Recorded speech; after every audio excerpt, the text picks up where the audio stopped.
Good evening, Mr. and Miss Darcy. Thank you so much for coming into my office this evening. I know that y'all want to have a lot of questions about your financial plan, and we'll get started. First of all, Miss Elizabeth, I'd like to give my condolences to you and your family on the loss of your parents and your family. If there's anything that I can help you with, just let me know, and I'll do whatever I can to help you with. So what we're going to talk about today is, first of all, how we're going to spend that $700,000 that you inherited from your family. We'll also talk about another goal that y'all are interested in is the emergency fund. Also talk about the kids' college fund. Also talk about being mortgage free, which is very exciting. And we'll talk about developing that portfolio that y'all want to develop.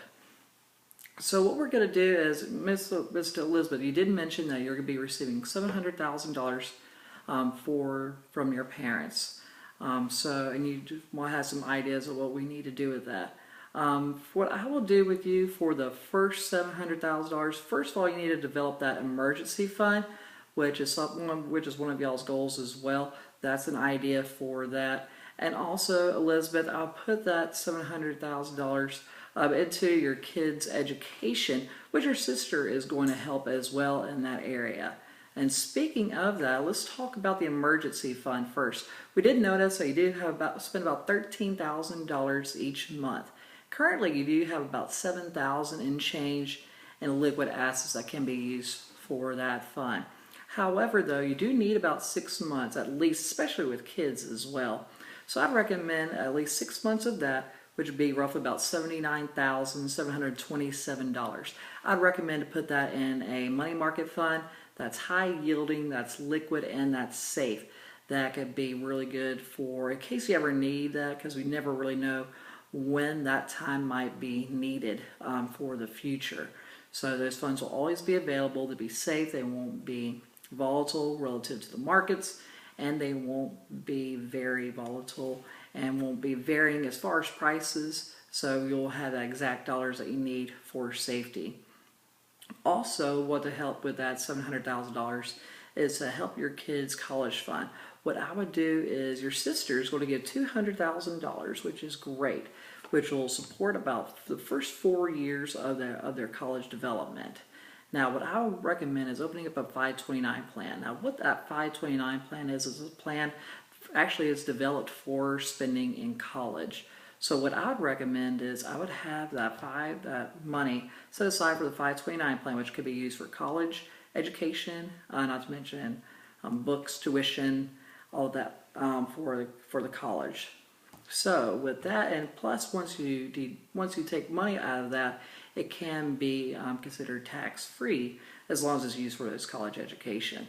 So with her putting the $200,000 into that, and also putting the remaining amount from yours, which will roughly take care of that college education per year. However, there are limits to how much you can put into a 529 plan as well. So we have to stick to those limits as well. But you have well more than enough money to take care of your kids' college education, especially since they do have time on their side as well. And also, we do need to have a age-based 529 plan, which we could talk about in future meetings as well. And one of your other goals was to be mortgage-free, which I'm very excited about, that y'all can be mortgage-free for until when William gets 55, which currently, right now, you have a 30-year mortgage valued at about $250,000. What I would recommend is for you to refinance. And when y'all would refinance, y'all would increase the payment about $300 each month, and that amount is you can definitely afford, because you have to actually make more money than you spend, which I'd recommend that. Now, what that is, you'll reach your goal a lot quicker than expected as being mortgage free, and also over the life of that loan, you'll be able to save $132,350, which is really amazing over that course period as well. Also, you'll have questions about retirement, and had a question about growing your assets at 9%, which is a fair number depending on the markets, of course. However, I'd recommend saving roughly about $16,668 each year for the funds to grow, assuming at 9%, then taking them out and lasting till at least 92 years. There are some ways that you can make that make it last a little bit longer, or you could save a little bit less. One thing will be to work a little bit later in life, and also you can stop the retirement and start taking Social Security out a lot longer later in life. And actually, if you do that, you do get that like a bonus. It's almost about 8% or so each year. So I recommend that, and that's of course if your health is helping as well. Last thing I wanted to talk about was you want to develop a portfolio for both college and savings and retirement as well.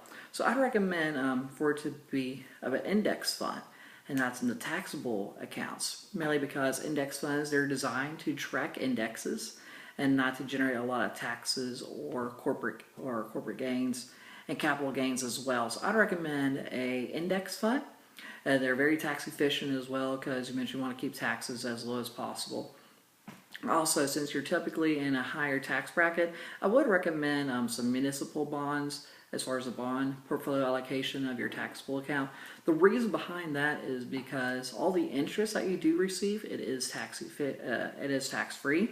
So I would recommend that as well for developing that bond portfolio or in the portfolio of the bond allocation. Thank y'all so much for coming. It's been a great time being with y'all, and I hope that y'all have a wonderful evening. Thank you. Have a great evening.